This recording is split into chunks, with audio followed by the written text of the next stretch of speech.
In those days, the police had far more respect than they have now, and most people were very pleased to have a policeman on their doorstep.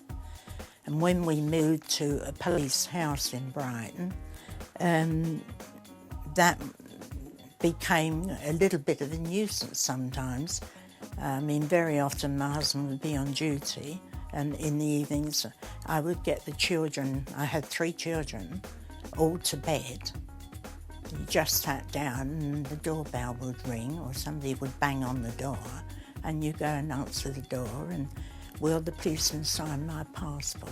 Will the policeman come down and talk to the old lady next door? The lady up the road has gone wandering again and we can't find her. Can the policeman come and help? So we were well known, but we had respect in those days. I don't think there's quite as much respect now as there was. In fact, I'm sure there's not. So with our married life, we didn't really have a police life as such because my husband never brought his work home. He didn't have his uniform at home. He'd have his blue shirt and that was all. His uniform was at work and he was a policeman at work. At home, he was just Philip Armstrong. He was just a man. And he didn't really bring the police life home. My children didn't mix with police children. We didn't mix, apart from the police wives group, we didn't mix with police wives. They weren't, when I say they weren't his friends, they were his colleagues. Very few of us had a phone. I mean, I'm talking 1950s. So you just answered the door, you did the best you could and carried on. It was even worse for the policeman that had a police box attached to the front of the house. And, you know, people went there automatically. But we didn't have one of those, fortunately, but I had quite enough of answering the door.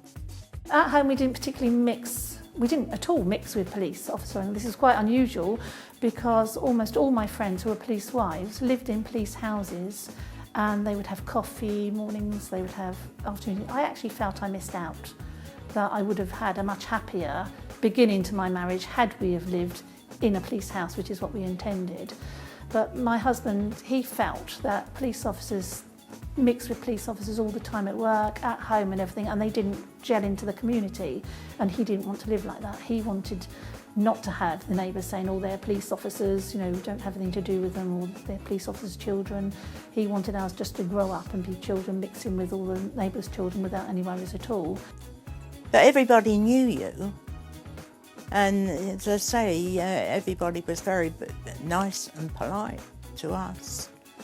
My children, when they went to one particular school, had a bit of a hard time when they knew that their friends knew their father was a policeman.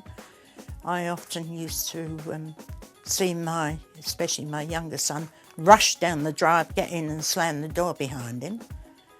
And if I went to have a look, I'd see a gaggle of boys at the top of the drive waiting for him. So a lot of that went on at the school, but as I say, my older son became head boy there, so I was quite proud of that. They stood their corner. So I'm not convinced that all our neighbours realised he was a policeman. He would just go off in his blue shirt and a pair of trousers. He could have been RAC, he could have been ambulance, he could have been anything. So I think in some ways it was good because we didn't have people who, because I'd heard of police wives who said that people wouldn't talk to them sometimes about things because their husband was a police officer. Well, people quite regularly told me things they were doing, which I think they wouldn't have done had they have known my husband was a police officer. And I didn't tell him because I thought, I'm married to a policeman, but I'm not going to start causing problems. If it had been really bad things, I'd have told him, but ordinary little things, I didn't tell him. He didn't need to know. And when he was home late, I always worried he might be in a ditch. So he finished work at 10, he would be home about 20 past 10. So if it got to 11 o'clock, I would start to then really worry and think, what am I going to do if he hasn't come home? Are they going to let me know? But I didn't ever ring up. I just waited, and I always waited up. I didn't go to bed. So sometimes he'd come home about 1 or 2. And it was because was on an accident or something had happened to being arrested and he'd had to stay and write up all the paperwork. And he said, but I assumed you would be in bed.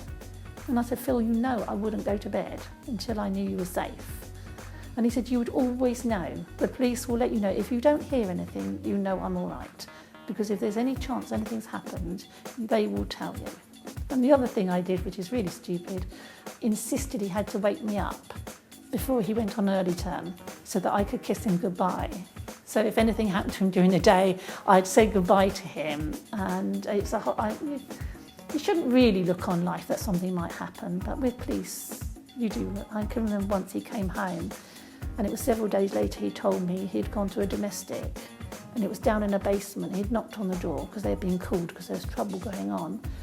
And he knocked on the door and something made him move to the side. He said he didn't know why. He just suddenly stepped to the side, and it was a good job he did because the man came out of the door wielding a machete and it would have hit him. He was swinging his machete as he came out, and where Phil had been standing it would have got him. But most things when he was working he didn't tell me. I didn't know if he was going on raids. In fact, I found out he got his promotion from somebody else. He never used to tell me anything very bad as a rule. He'd tell me of any funny incidents that had happened to him and how the sergeant nearly caught him having a cigarette held under his cape and things like that. No, we didn't discuss the minute detail of his day-to-day life, really. You just lived it with them.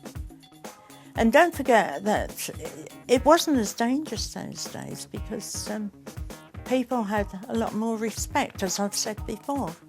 They thought twice before they sort of upset a policeman. A policeman's wife lives the job with him, really.